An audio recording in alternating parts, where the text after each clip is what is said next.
what you meant by democracy's only been in Northern Ireland for 3 years, and I had asked you, was there some kind of a treaty or something adopted that gave more self-governance, or what happened? Well, it's called the Good Friday Agreement. That's what it is. I mean, in actual fact, it's the Belfast Agreement. It's more commonly known as the Good Friday Agreement. And what did it do? Well, it basically gave a limited amount of self-government to Northern Ireland. Okay. There are a lot of reserve powers that stay with Westminster, but bulk of local responsibility. But did you not have local responsibilities before? No, but I mean, in the same way that an American state or American municipality has local. You didn't even have that. No. Really? No. Oh, but you must have had. But you had city government, of course. 1972. No, nothing. What do you mean? Really? Well, no, I mean, not nothing. But city government, yes, in theory, but not as you would know it. Right. Because all the powers are stripped out in 1972. Right. We had lots and lots of small councils who had responsibility for parks, cemeteries, cleaning the streets. It's almost like a libertarian fantasy, in a twisted way. There was such a loss of trust in the early part of the Troubles. Oh, that's interesting. Okay. Because of maladministration, discrimination. So you didn't even have sort of a regional. Came along and said, right, you're not having that toy. And so you didn't even have like a regional self-governance like a state would here? No. We did have it until 1972. That's what I mean. And then it collapsed. Oh, and ever since then we've been trying to build something resembling local democracy. Right.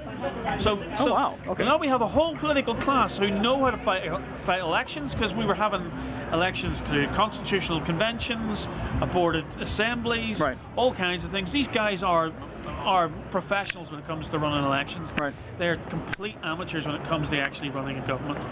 Even at the local That gets us back to our earlier discussion, doesn't it? And so that's why they brought you here, similar experiences. Exactly. Yeah, there is a lot of similarity there.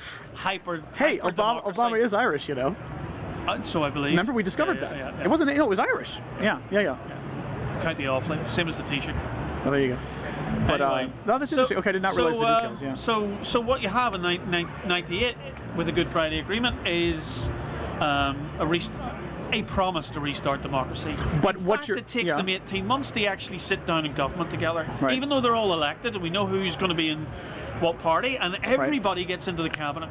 4 parties in the same cabinet, all hating each other, but having to produce a program for government. And you're not. But what? And it falters and it falters and it falters. And 4 months after I set Slugger up in June 2002, in October, it all collapses, and it stays collapsed for about 6 years. Okay. And then in 2007, finally, they get together. Right. And Ian Paisley, who many of your readers will know as a kind of a very I've heard the name, but of course, preacher and political leader, finally sits down with Martin McGuinness, former IRA man for Derry, and for the most part, that has hung together. We're very much in a learning situation. Are they simply restoring you to where you were in '72, or are they giving you more rights than you had in '72 in terms of self-governance? Well, we've just had the devolution of policing and justice from Westminster to Stormont, which is the name of the Westminster. I didn't even understand that sentence you just said. Okay. We just had the devolution of policing and justice. What is that? Meaning some of the authority for policing and judicial authority has been given back to the region. Yes, okay. Not all. There are some significant powers. I've got to translate for myself here. Okay, fine. Well, hopefully your readers will get it too. That's okay. If you put it on your blog, you'll have to translate for me. So. Okay. And that only happened about 2 weeks ago. Oh, that's interesting. Okay, I had no idea that you didn't have that kind of a regional authority. This is bad because there really is a ton of stuff you're making me think of. Well, I'm going to keep going because we'll just split this up into 2 parts or 3. But the last thing I may hit on is you had mentioned to me that people in Ireland were inspired by Martin Luther King in the 60s. Yeah. And I thought that was interesting only because I've of course heard about the international student protests, the youth protesting here, demonstrating in Europe. It was the same thing as student uprisings, but I had always heard about it as students. I had never heard about our civil rights movement actually impacting civil rights movements in Europe or whatever. Could you just tell a little bit about that, or what you know, please? Well, it was the civil rights movement. Because what was going on in Ireland at the time, or Northern Ireland at the time? Well, there's no agreement on this, as you might imagine, between the two sides. But effectively, there was a degree of constructive discrimination in jobs, against government jobs, Irish against Catholics mostly. What do you call? I mean, you could say Catholics, but how do you refer to people who are of Irish descent, Irish blood? What do you call them? I'm not sure what to even call. Or do you just say Catholics? Who was discrimination against? Well, the thing is, there was that's what I'm asking you. There was always a prohibition about using the word Catholic. Yeah. So the discrimination was against who? It should not be such a clear mark as it actually is. Right. As I said, it's like Catholics are the Southern Europeans and the Protestants are the Nordics. But what did you call it then? If there was discrimination in the 1960s against who? Against Catholics. So you say Catholics? Okay, that's funny. You would say Catholics because very often the marker that would be the school that you went to. So.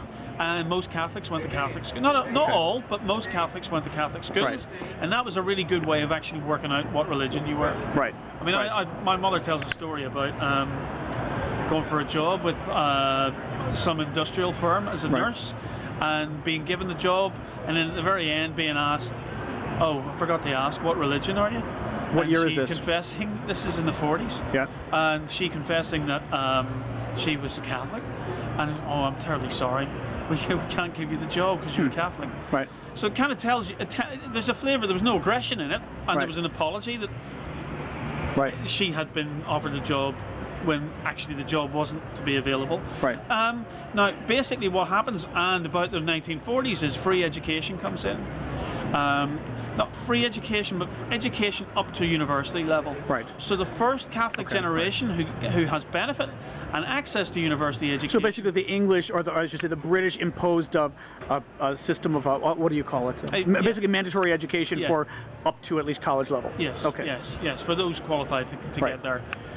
So what you have is 20 years later in the 60s, a group of educated, articulate professionals who take the lead from the civil rights movement and take to the streets. So for the first time, you've got a Catholic class that actually is sort of certainly more educated than before. Absolutely, and can describe the problem in compelling know terms. The system better, are more educated, understand the media, absolutely, understand politics probably better. Well, maybe not politics, but who knows? But yeah, and it is initially a student-led thing, but it grows and it grows and it grows, and the standoff with the state gets tenser and tenser, and then it transmits from the student classes to communal conflict, and particularly affecting working class areas in Derry and Belfast.